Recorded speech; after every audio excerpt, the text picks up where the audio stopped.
नमस्कार दोस्तों, हम बात कर रहे हैं best selling book you can heal your life की समरी के बारे में, जिसे लिखा है एक अमेरिकी प्रेरक लेखिका और हे हाउस के संस्थापक लुइस हे ने।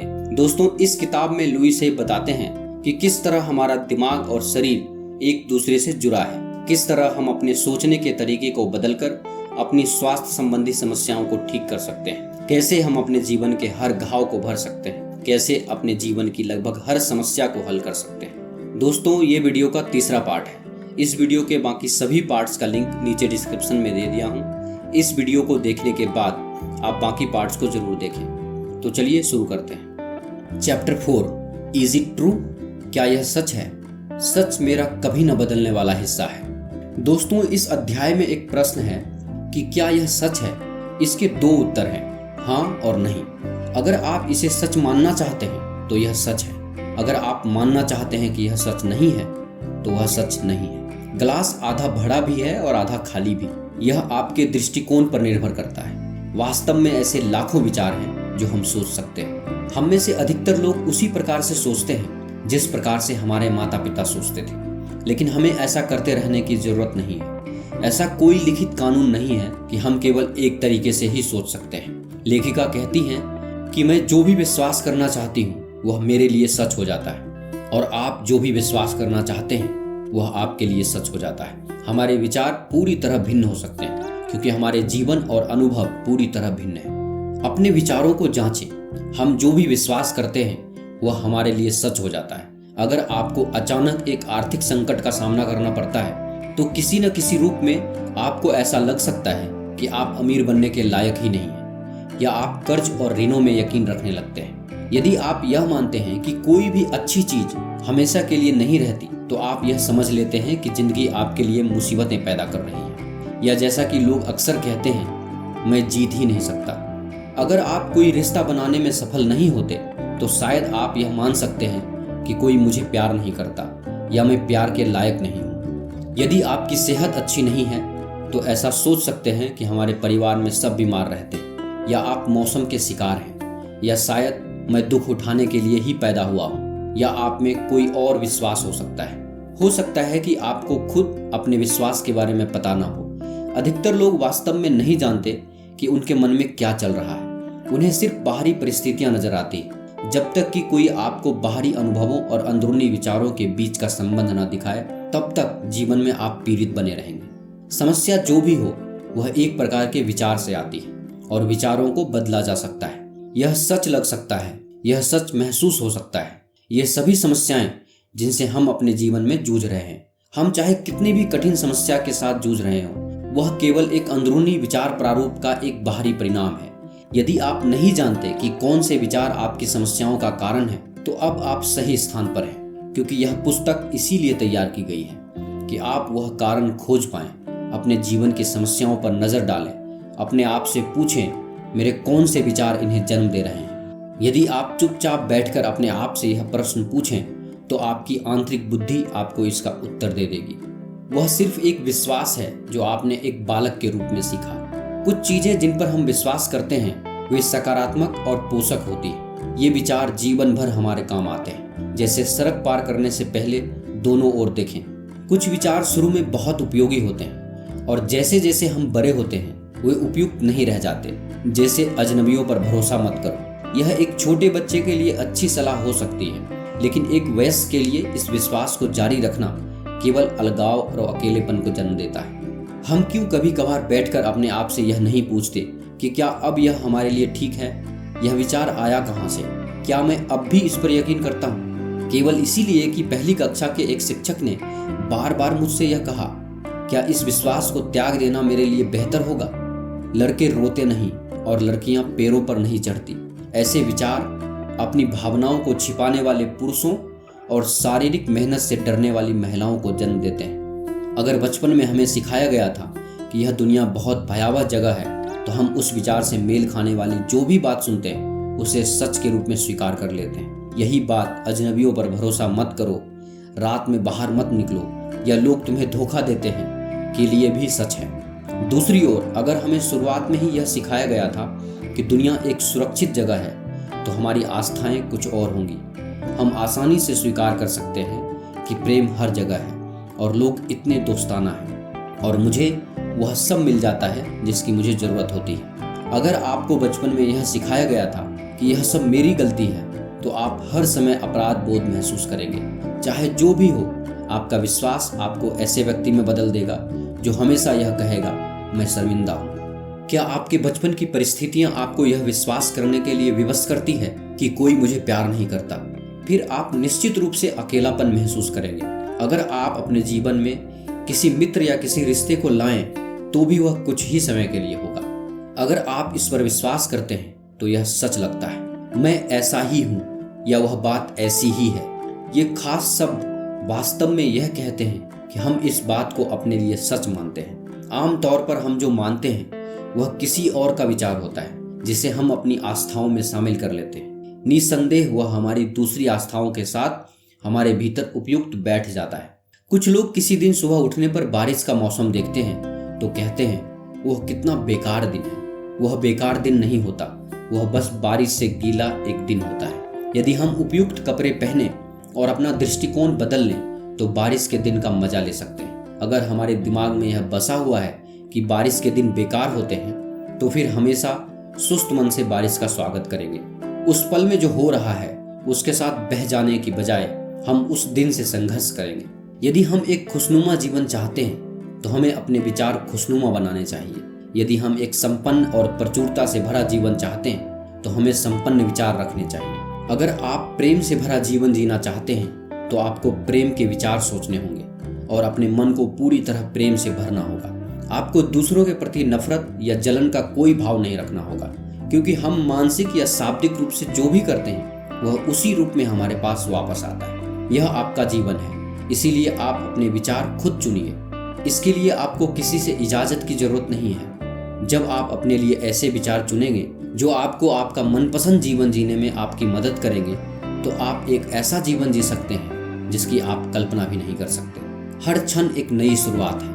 यहाँ लेखिका फिर से दोहराती हैं कि ताकत हमेशा वर्तमान क्षण में होती है। आप कभी रुकते नहीं। इन्हीं क्षणों में, यहीं पर और इसी समय हमारे अपने दिमाग में परिवर्तन होते हैं। यह कोई मायने नहीं रखता कि हम कितने लंबे समय से नकारात्मक विचारों में डूबे रहे हैं या किसी बीमारी या किसी खराब रिश्ते या आर्थिक संकट या आत्मनिंदा से जूझ रहे हैं। हम आज ही इनमें परिवर्तन लाना शुरू कर सकते हैं। अब आपकी अपनी समस्या को सच बने रहने की कोई जरूरत नहीं है। वह अब समाप्त होते हुए शून्यता पर पहुंच सकती है जहां से वह आई थी। आप ऐसा कर सकते हैं। याद रखिए, आप ही वह व्यक्ति हैं जो अपने दिमाग में सोचते हैं। आप स्वयं अपनी दुनिया में ताकत के अधिकारी हैं। अतीत के आपके विचारों व विश्वासों ने इस क्षण को और इस क्षण तक हर क्षण को बनाया है। अब आप विश्वास करने और सोचने के लिए जो भी चुनते हैं वह अगले क्षण को, अगले दिन को, अगले महीने को और अगले साल को गढ़ेगा। या अब भी आप वही पुराने विचारों को सोच सकते हैं। आप बदलने से इनकार कर सकते हैं और अपनी सभी समस्याओं को बनाए रख सकते हैं। अपनी दुनिया में आप सबसे ताकतवर हैं। आप जो भी सोचने के लिए चुनते हैं आपको वह मिलेगा। यह क्षण नई प्रक्रिया शुरू करता है। हर क्षण एक नई शुरुआत है और यह क्षण आपके लिए अभी और यही एक नई शुरुआत है। क्या यह जानना बड़ी बात नहीं है? यह क्षण शक्ति का क्षण है। इसी क्षण से परिवर्तन शुरू होता है। Chapter 5 what we do now. अब हम क्या करें? मैं अपने दृष्टिकोण को समझ रहा हूँ और परिवर्तन लाना चाहता हूँ। बदलाव का निर्णय। दोस्तों, बहुत से लोग मौजूदा परिस्थिति और हमारे वर्तमान के परिणाम में अपने जीवन की अव्यवस्था से घबराकर हाथ खड़े कर देते हैं और हार मान लेते हैं। कुछ अन्य अपने आप या जीवन भर क्रोधित हो जाते हैं और वे भी हार मान लेते हैं। हार मानने का अर्थ है यह निर्णय लेना कि अब कुछ भी करना बेकार है और किसी भी प्रकार का परिवर्तन करना असंभव है। तो कोशिश क्यों करें? बाकी लोगों का विचार इस तरह रहता है कि जो चल रहा है वह चलने दो। कम से कम तुम यह तो जानते हो कि उस पीड़ा को कैसे संभालना है। आप यह सब पसंद नहीं करते लेकिन इस सब से परिचित हैं और आप उम्मीद करते हैं कि वह और बदतर नहीं होगा। लेखिका कहती हैं, मेरे लिए गुस्से का अभ्यस्त होने का अर्थ है मूर्ख का ताज पहनकर एक कोने में बैठे रहना। कुछ लोग छोटी छोटी बातों पर क्रोधित हो जाते हैं, कुछ और होता है और फिर से क्रोधित हो जाते हैं, लेकिन कभी गुस्से से ज्यादा कुछ नहीं करते। इससे क्या लाभ होता है? केवल गुस्से में आना अपने समय को बर्बाद करने वाली एक मूर्खतापूर्ण प्रतिक्रिया है। यह जीवन को एक नए और भिन्न रूप में देखने से इनकार करना भी है। अपने आप से यह पूछना अधिक उपयोगी होगा कि आप इतनी स्थितियां किस तरह उत्पन्न कर रहे हैं जिन पर आप क्रोधित होते हैं। आपके ख्याल में इन सभी कुंठाओं के पीछे आपके कौन से विश्वास हैं? आप जो भी बाहर देते हैं वह आपके पास वापस आ जाता है। आप जितना गुस्सा करते हैं उतना ही अपने लिए ऐसी परिस्थितियां तैयार करते हैं जिन पर आपको और गुस्सा आता है। दोस्तों, यह ऐसी बात है जिसे आप बदलने के इच्छुक हो सकते हैं। परिवर्तन का इच्छुक होने का फैसला करें, यह अगला कदम है। अब हम इस बारे में काफी स्पष्ट हैं कि समस्याएं क्या हैं और वो कहां से आई हैं। अब बदलने के इच्छुक होने का समय है। हम सभी अपने जीवन को परिवर्तित देखना चाहते हैं, परिस्थितियों को बेहतर और अधिक आसान बनाना चाहते हैं, लेकिन हम बदलना नहीं चाहते। हम चाहते हैं कि वे बदल जाएं। ऐसा करने के लिए हमें अंदर से बदलना होगा। हमें सोचने का अपना तरीका बदलना होगा, बोलने का तरीका बदलना होगा, अपने आप को अभिव्यक्त करने का तरीका बदलना होगा। तभी बाहरी परिवर्तन हो पाएंगे। लेखिका कहती है, हर पुराने विचार की परत को नई सोच से बदला जाना चाहिए। उसमें से कुछ आसान है और कुछ एक पंख से चट्टान उठाने की तरह है। इस जीवन बदलने वाली बदलाव के लिए आपको अपने मन मस्तिष्क में जो कार्य करना होगा वह किसी घर की सफाई करने जैसा है। जिस तरह से हम अपने घर की सफाई करते हैं उसी तरह हमें अपने मन की सफाई करनी होगी। घर की सफाई करते समय हम देखते हैं कि घर में बहुत सारा पुराना और खराब सामान पड़ा है। यह हमारे घर की ऊर्जा को निगेटिव बनाता है। ठीक उसी तरह हमारे खराब विचार हमारे अंदर निगेटिव ऊर्जा उत्पन्न करते हैं, जिनके कारण हमें निगेटिव परिणाम मिलते हैं। जिस तरह हम घर में पड़े खराब सामान को घर से बाहर निकाल देते हैं, ठीक उसी तरह हमें अपने खराब विचारों को अपने मन से बाहर निकालना होगा। और जिस तरह हम खराब सामान को बाहर फेंकने के बाद दोबारा उठाकर घर में वापस नहीं लाते, उसी तरह हमें अपने खराब विचारों को मन से निकालने के बाद दोबारा नहीं सोचना चाहिए। चैप्टर 6, रेजिस्टेंस टू चेंज, परिवर्तन का प्रतिरोध। उपचार या परिवर्तन में पहला कदम है जागरूकता। खुद को बदलने के लिए सबसे पहला कदम है जागरूकता या अवेयरनेस। अपने जीवन की किसी भी परिस्थिति को ठीक करने से पहले हमें उसके बारे में जागरूक होना होगा।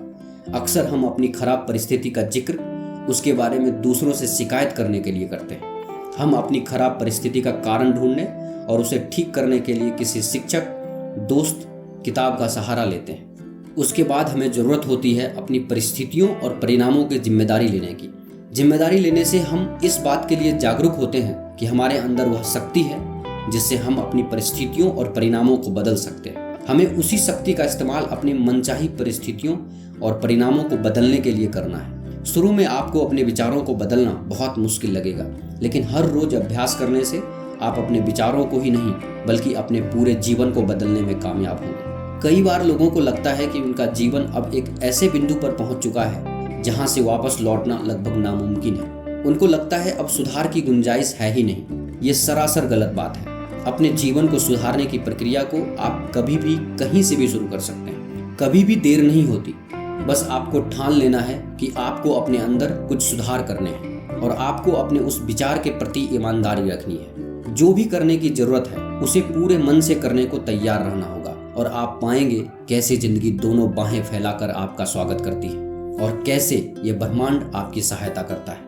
अभी से शुरू करें। लिखें कि आपको अपने जीवन के किन किन क्षेत्रों में दिक्कतें आ रही हैं। फिर देखें कि उन दिक्कतों को दूर करने के लिए आपको क्या क्या करने की आवश्यकता है। पूरी तरह से आत्मावलोकन करने के बाद एक योजना बनाएं और शुरू करें। अभी से शुरू करें और पूरी ईमानदारी बरतें। शुरू में कुछ दिक्कतें आएंगी, लेकिन आपको पूरी तरह से लगे रहना है और आप पाएंगे आपके जीवन में कुछ कुछ सुधार पहले दिन से ही होना शुरू हो गया है। अपने मित्रों को अकेला छोड़ दो। अक्सर अपने आप में परिवर्तन लाने के लिए मेहनत करने की बजाय हम यह सोचते हैं कि हमारे किन मित्रों को बदलने की जरूरत है। यह भी प्रतिरोध है। जब कोई चीज हमारे लिए कारगर होती है तो हम अक्सर उसे दूसरों के साथ बांटना चाहते हैं, लेकिन हो सकता है कि वे उस समय और उस जगह बदलाव के लिए तैयार ही ना हो। जब हम परिवर्तन के लिए तैयार होते हैं उस समय परिवर्तन करना काफी कठिन होता है, लेकिन किसी और को बदलने की कोशिश करना जब वो ऐसा नहीं करना चाहता लगभग असंभव है और यह एक अच्छी मित्रता को खत्म कर सकता है। इसीलिए लेखिका कहती हैं कि अपने मित्रों को अकेला छोड़ दीजिए। किसी खास तरीकों का दोहराव हमें हमारी आवश्यकताएं बताता है। हमारी जो भी आदत है उनके पीछे हमारी कोई न कोई जरूरत होती है। हम कई बार अपने आप से कहते हैं कि मैं अपनी सभी बुरी आदतें छोड़ दूंगा, जैसे कि ज़्यादा मिठाई खाना, ज़्यादा क्रोधित होना या शराब पीना।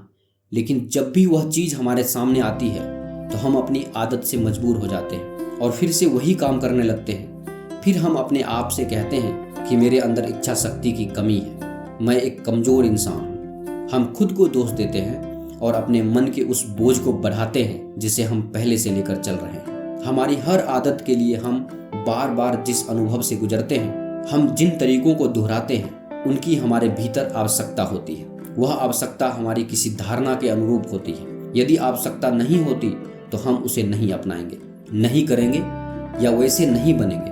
हमारे अंदर कुछ है जिसे मोटापे की, खराब आदतों की, खराब रिश्तों की, विफलताओं की, सिगरेटों की, गुस्से की, गरीबी की, शोषण की या हमारी जो भी समस्या है उसकी आवश्यकता है। हमने कितनी बार यह कहा है, मैं कभी फिर से ऐसा नहीं करूँगा। इसके बाद वह दिन बीतने से पहले हम केक का वह एक टुकड़ा खा लेते हैं, सिगरेट सुलगा लेते हैं, अपनी प्रियजनों से बुरी बातें कहते हैं इत्यादि। फिर हम अपने आप से यह कहते हुए पूरी समस्या को और बढ़ा देते हैं, ओह तुम्हारे पास कोई इच्छा शक्ति नहीं है, कोई अनुशासन नहीं है, तुम बस कमज़ोर हो। यह उस अपराध बोध के बोझ को और बढ़ा देता है जो हम पहले से ढो रहे होते हैं। लेखिका कहती है, वास्तव में इन सब चीज़ों का इच्छा शक्ति या अनुशासन से कोई लेना देना नहीं है। हम अपने जीवन में जो कुछ भी छोड़ने का प्रयास कर रहे हैं वह केवल एक लक्षण या बाहरी प्रभाव है।